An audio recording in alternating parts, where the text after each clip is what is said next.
അപ്പോൾ നമുക്കൊരു XUV 700 14 ലക്ഷം രൂപയ്ക്ക് കിട്ടുകയാണെങ്കിൽ എങ്ങനെയിരിക്കും?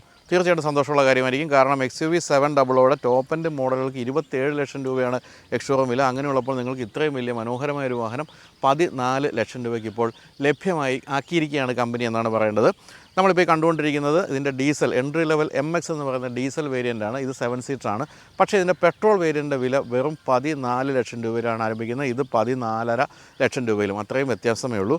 കുറേ കാര്യങ്ങൾ മിസ്സായിട്ടുണ്ട് തീർച്ചയായിട്ടും. അത് വേണമല്ലോ, വില കുറയ്ക്കുമ്പോൾ എന്തെങ്കിലുമൊക്കെ കുറച്ച് മിസ്സാകണമല്ലോ. അങ്ങനെ മിസ്സായിരിക്കുന്നത് എന്തൊക്കെയാണെന്ന് ചോദിച്ചാൽ LED ഹെഡ് ലാമ്പ് ഇല്ല എന്നുള്ളതാണ് പ്രധാനപ്പെട്ട കാര്യം. പിന്നെ ഇതിൽ ഏറ്റവും മനോഹരമായ ഒരു കാര്യം എന്ന് പറയുന്നത് ഓടി വരുമ്പോൾ ഞെട്ടിക്കുന്ന രീതിയിലുള്ള ഒരു DRL ഉണ്ട്. അത് ഇതിലില്ല എന്നുള്ള കാര്യമാണ്. ഫോഗ് ലാമ്പ് കൊടുത്തിട്ടില്ല. അതുപോലെ തന്നെ സീക്വൻഷ്യൽ ടേൺ ഇൻഡിക്കേറ്റേഴ്സ് കൊടുത്തിട്ടില്ല. അങ്ങനെ ചെറിയ കാര്യങ്ങളൊക്കെയാണ് ഈ ഒരു ലൈറ്റിൻ്റെ ഡിപ്പാർട്ട്മെൻറ്റിൽ അപ്രത്യക്ഷമായിരിക്കുന്നത്. പക്ഷേ ഹാലജൻ ഹെഡ് ലാമ്പാണ് കൊടുത്തിരിക്കുന്നത്. അത് ഫോളോ മീ ഹോം എന്ന് പറയുന്ന ഫംഗ്ഷനും അതിലുണ്ട്. അതായത് നിങ്ങൾ രാത്രിയിൽ വാഹനം നിർത്തി കഴിഞ്ഞാൽ കുറച്ച് നേരം കൂടി അത് പ്രകാശിച്ച് നിൽക്കുന്ന ആ ഫംഗ്ഷൻ കൊടുത്തിട്ടുണ്ട്. ഗ്രില്ലിലൊന്നും യാതൊരു മാറ്റവും സംഭവിച്ചിട്ടില്ല. പക്ഷേ ക്രോം ഫിനിഷുള്ള ഭാഗം ഇവിടെ ബ്രഷ്ഡ് അലൂമിനിയം ഫിനിഷാണ് വന്നിരിക്കുന്നത് മാത്രമേ ഉള്ളൂ. മറ്റ് യാതൊരു വ്യത്യാസവും കൊടുത്തിട്ടില്ല. നിങ്ങൾക്ക് വേണമെങ്കിൽ ഫോഗ് ലാമ്പ് ഫിറ്റ് ചെയ്യാൻ വേണ്ടി ആ സ്ലോട്ട് ഇവിടെ കൊടുത്തിട്ടുണ്ടെന്നുള്ളത് മറ്റൊരു കാര്യം. അതുപോലെ തന്നെ എയർ ഡാമിൻ്റെ ഭാഗമായാലും താഴെയുള്ള ബ്ലാക്ക് ഫിനിഷും അത്തരം കാര്യങ്ങൾക്കൊന്നും യാതൊരു മാറ്റവും സംഭവിച്ചിട്ടില്ല. ഈ വാഹനത്തിൻ്റെ ഏറ്റവും ഗംഭീരമായ കാര്യം എന്ന് പറയുന്നത് ഇത്തരത്തിലുള്ള പവർ ബൾജുകളൊക്കെയാണ്. അതൊക്കെ അതേപടി നിലനിർത്തിയിട്ടുണ്ട്. രൂപത്തിൽ യാതൊരു മാറ്റവും സംഭവിച്ചിട്ടില്ലെന്നാണ് ഞാൻ പറയുന്നത്.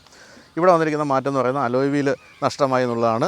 ടോപ്പ് എൻഡ് മോഡലിൽ 18 ഇഞ്ചാണ് ടയേഴ്സ് എങ്കിൽ ഇതിൽ 17 ഇഞ്ചാണ്. അതുപോലെ തന്നെ സ്റ്റീൽ റിമ്മാണ് കാണുന്നത്, അല്ലാതെ അലോയ് വീലല്ല കൊടുത്തിരിക്കുന്നത്. സൈഡ് വ്യൂ മിറേഴ്സിൽ ബ്ലാക്ക് ഫിനിഷ് കൊടുത്തിരിക്കുന്നു. അതിൽ ടേൺ ഇൻഡിക്കേറ്റേഴ്സും കൊടുത്തിട്ടുണ്ട്.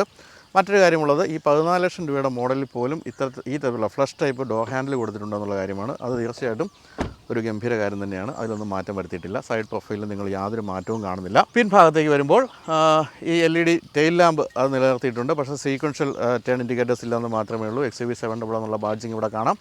മറ്റ് കാര്യങ്ങൾ നോക്കുകയാണെങ്കിൽ ഡീഫോഗർ കൊടുത്തിട്ടില്ല. അതുപോലെ തന്നെ റിയർ വൈപ്പർ കൊടുത്തിട്ടില്ല. അതിൻ്റെ 2 മിസ്സിങ്സ് ഇവിടെ കാണാം. മേൽഭാഗത്ത് തീർച്ചയായിട്ടും ആൻറ്റിനയുണ്ട്. അതുപോലെ തന്നെ ഈ ഒരു ഇൻ്റഗ്രേറ്റഡ് സ്പോയിലറും അതിൽ സ്റ്റോപ്പ് ലാമ്പും അത്തരം കാര്യത്തിലൊന്നും മാറ്റം വന്നിട്ടില്ല. ഇവിടെ ബ്ലാക്ക് ഫിനിഷുള്ള ഒരു ബമ്പറും കൊടുത്തിരിക്കുന്നു. അതായത് രൂപത്തിൻ്റെ കാര്യത്തിൽ വളരെ പെട്ടെന്ന് നോക്കിയാൽ അലോയ് വീലിൻ്റെ ഒരു വ്യത്യാസമല്ലാതെ മറ്റൊന്നും പെട്ടെന്ന് നിങ്ങൾ കണ്ടുപിടിക്കാൻ പറ്റില്ല. പിന്നെ ലൈറ്റ് റണ്ണിംഗ് ലാമ്പ് ഇല്ല എന്നുള്ളൊരു പ്രശ്നം കൂടി പെട്ടെന്ന് കണ്ടുപിടിച്ചേക്കാം. മറ്റു കാര്യങ്ങളൊന്നുമില്ല. ഇത് 7 സീറ്ററാണ്. സുഖമായിട്ട് 7 പേർക്ക് സഞ്ചരിക്കാവുന്ന വാഹനമാണ്.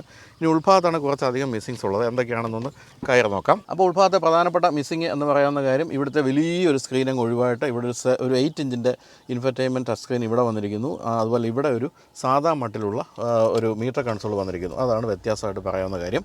അതുപോലെ ഇവിടെ ഓട്ടോമാറ്റിക് ക്ലൈമറ്റ് കൺട്രോൾ നഷ്ടമായിരിക്കുന്നു. വയർലെസ് ചാർജിങ് കൊടുത്തിട്ടില്ല.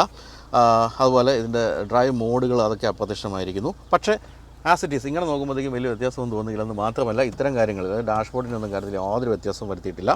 പിന്നെ വെൻറ്റിലേറ്റഡ് സീറ്റോ അല്ലെങ്കിൽ പനോരമിക് സൺറൂഫോ ഒന്നുമില്ല. അതുപോലെ സീറ്റിന് ഇലക്ട്രിക്കൽ അഡ്ജസ്റ്റ്മെൻറ്റുകളില്ല. അതെല്ലാം ഒഴിവാക്കി. പക്ഷേ സീറ്റിൻ്റെയൊക്കെ കുഷനിങ്ങും എല്ലാം ഇപ്പോഴും ഗംഭീരമായിട്ട് തുടരുന്നുണ്ട്. അതുപോലെ ഡോർ പാഡിലാണെങ്കിൽ ഒരു ബോട്ടിലൊക്കെ വയ്ക്കാവുന്ന അത്രയും സ്പേസ് കൊടുത്തിട്ടുണ്ട്. പിന്നെ ഈ ഭാഗത്തേക്കൊക്കെ വരികയാണെങ്കിൽ ഇവിടെ ഈ ഒരു ടോപ്പ് എൻഡ് മോഡൽ കൊടുത്തിരിക്കുന്ന ഇവിടെ ഒരു റോട്ടറി സ്വിച്ചൊക്കെ ഉണ്ട്. ഈ ഇൻഫർടൈൻമെൻറ്റ് സിസ്റ്റം അതൊക്കെ ഒഴിവായതുകൊണ്ട് തന്നെ ഇവിടെ കുറച്ച് സ്പേസ് കൂടുതലുണ്ട്. ബോട്ടിൽ ഹോൾഡർ ഉള്ള കാര്യങ്ങൾ ആംബ്രസ്റ്റൊക്കെ അതേപടി നിലനിർത്തിയിരിക്കുന്നു. അതിൻ്റെ താഴെ ചെറിയ സ്റ്റോറേജ് സ്പേസ് അതും കൊടുത്തിട്ടുണ്ട്. സ്റ്റിയറിംഗ് വീലിലേക്ക് വരുമ്പോൾ പ്രധാനമായിട്ട് ഈ സൈഡിലുള്ള ക്രൂസ് കൺട്രോളിൻ്റെ സ്വിച്ചുകളെല്ലാം നഷ്ടപ്പെട്ടിരിക്കുന്നത് കാണാം. ഇവിടെ സാധാരണ മട്ടിലുള്ള വോളിയം കൺട്രോളൊക്കെ മാത്രമേ ഉള്ളൂ. അതുപോലെ തന്നെ സ്റ്റാർട്ട് സ്റ്റോപ്പ് സ്വിച്ച് ഇല്ല. നമ്മൾ സാധാരണ മട്ടിൽ കീ തിരിച്ചാണ് ഇത് സ്റ്റാർട്ട് ചെയ്യേണ്ടത്.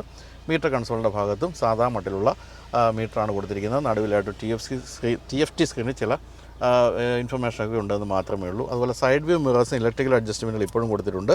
ഇലക്ട്രിക്കലി ഫോൾഡബിൾ അല്ല എന്ന് മാത്രമേ ഉള്ളൂ. ഇത്രയാണ് നമുക്ക് കാണാവുന്ന കാര്യങ്ങൾ. എന്തായാലും 14 ലക്ഷം രൂപയ്ക്ക് നിങ്ങൾക്ക് കിട്ടുന്നൊരു വാഹനമാണിതെന്ന് മനസ്സിലാക്കുക.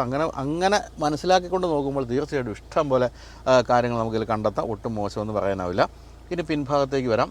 സെക്കൻഡ് റോ സൈഡിൽ നിങ്ങൾ കാണുന്നതും ഈ പറഞ്ഞ പോലെ നല്ല കുഷനിങ് ഉള്ള സീറ്റ് തന്നെയാണ്. ഇവിടെ പ്രധാനമായിട്ടും പറയുന്നത് AC വെൻ്റ് പിൻഭാഗത്തേക്ക് ഉണ്ടെന്നുള്ള കാര്യമാണ്. പിന്നെ ഇവിടെ ഒരു USB ചാർജർ കൊടുത്തിട്ടുണ്ട് താഴെയായിട്ട്. അതാണ് പറയേണ്ട കാര്യങ്ങൾ. മറ്റ് പ്രധാനപ്പെട്ട കാര്യങ്ങളൊന്നുമില്ല. നടുവിൽ ആംബ്രസ്റ്റും അതുപോലെ തന്നെ കപ്പ് ഹോൾഡറും അത് നിലനിർത്തിയിട്ടുണ്ട്. അതുപോലെ സീറ്റുകൾ നമുക്ക് 60/40 ഫോൾഡ് ചെയ്യാം.